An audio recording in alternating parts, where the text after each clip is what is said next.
The Pyro has certainly gone through a lot of changes over the years with the updates the TF team has churned out. New weapons would be an understatement, as they've added longer range weapons in the form of the flare guns, to more mobility in the forms of the detonator and thermal thruster too.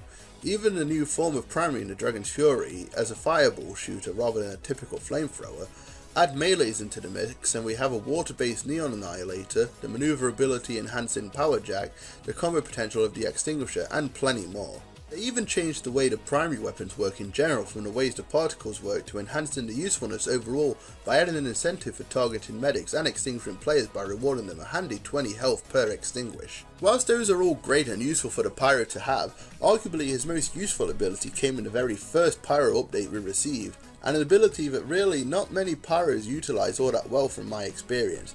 That ability is the uber denying, projectile defying, pushing enemies off the cliff so they can be dying, yes that was a stretch, compression blast, or as most people refer to it as, the air blast.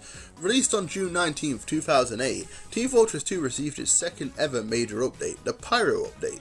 And no, not the Pyromania update of 2012 or the recent Pyro update 2 Electric Jungle Inferno Boogaloo, I mean the very first one. This is where we saw maps like CP Fastlane and the very competitive CTF Turbine make their appearance for the first time, as well as Pyro's first 3 new unlockables, the Backburner, the Flare Gun and the good old Extinguisher. One of the many other tweaks was of course the Compression Blast, which was added to the stock. However, not to the Backburner at the time, as the Backburner could not air blast and had the upsides of guaranteed critical hits from behind, which it still has to this day, and 50 more health. That's right, the Backburner back in 2008 was a way better version of the Phlogistinator. A 225 health Pyro running around sounds scary as hell, and I'm glad I came into the game a year and a half later, which allowed me to avoid this nightmare. But enough about the Backburner, let's get back to our main topic. As described by the TF team themselves, pressing the Alt fire key allowed the Pyro to produce a blast of compressed air that knocks enemies away and redirects enemy projectiles. And that was it back then. But this was such a huge change 7 months after launch. Rather than just being a riskier heavy, the Pyro now had something to differentiate themselves from the pack. The Compression Blast is still such a unique ability that no other class has really imitated. Pyro now had more uses than just WM1, and really if the team hadn't put the Compression Blast in the game, a lot of what Pyro is may have never happened or would be much different from what we have now. Going back to the Backburner for a moment, the removal of the Compression Blast would have been deemed null and void due to, well, not existing. That 50 health bonus may have come as a permanent buff to Pyro rather than just equipping a certain weapon. Stock would have just been stock from before the update with no extra abilities. The Degreaser would have one less downside as Air Blast wouldn't exist, meaning the extra cost for them wouldn't need to be there, making the Degreaser an even bigger upgrade from stock. The Phlogistinator, my god it would be an upgrade from stock, with the infamy to being a huge advantage from every other primary, and finally the Dragon Fury's slower repressurization rate wouldn't exist either because again, well it wouldn't exist. Now of course saying it like that makes it seem as if the TF team wouldn't have implemented other downsides in the place of the stats we have now, but imagine the primary unlocks now without the nerfs of the Air Blast implemented on each of them.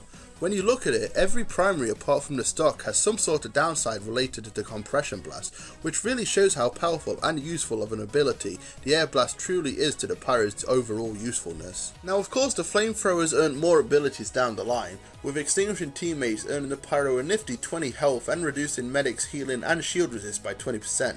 But you may notice that extinguishing a teammate relies on the Compression Blast, as that is what makes the Pyro able to extinguish. So right there, the removal of yet another ability shows how great of an ability the Air Blast really is, seen as how it is essential to another stat of the Flamethrower.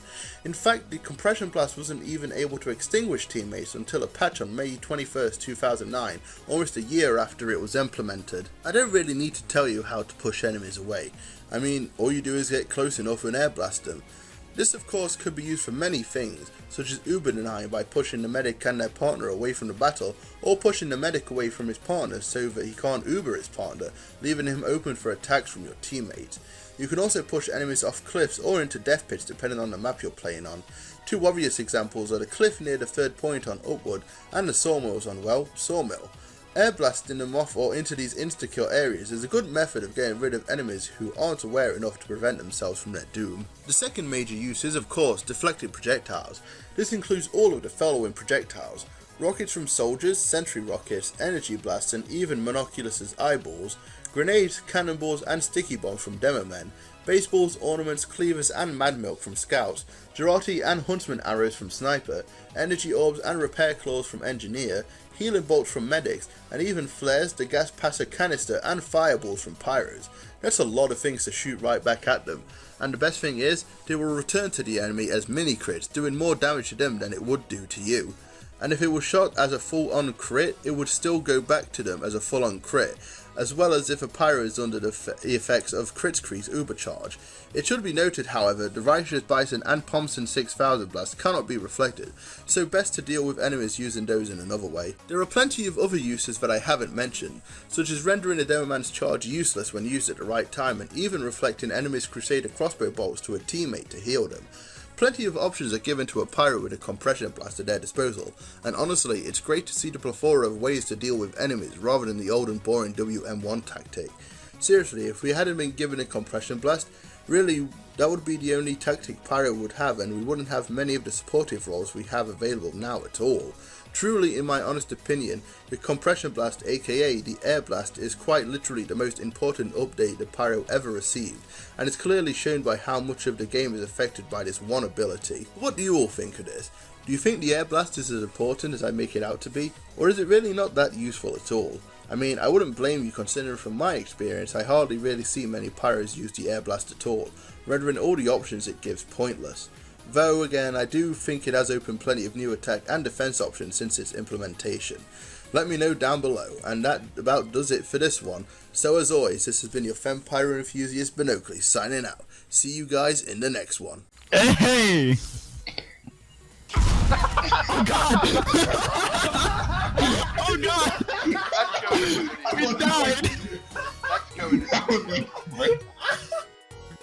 Ooh, this is some good art! It's so good it's making me hungry for cock waffles. Gimme! Gimme!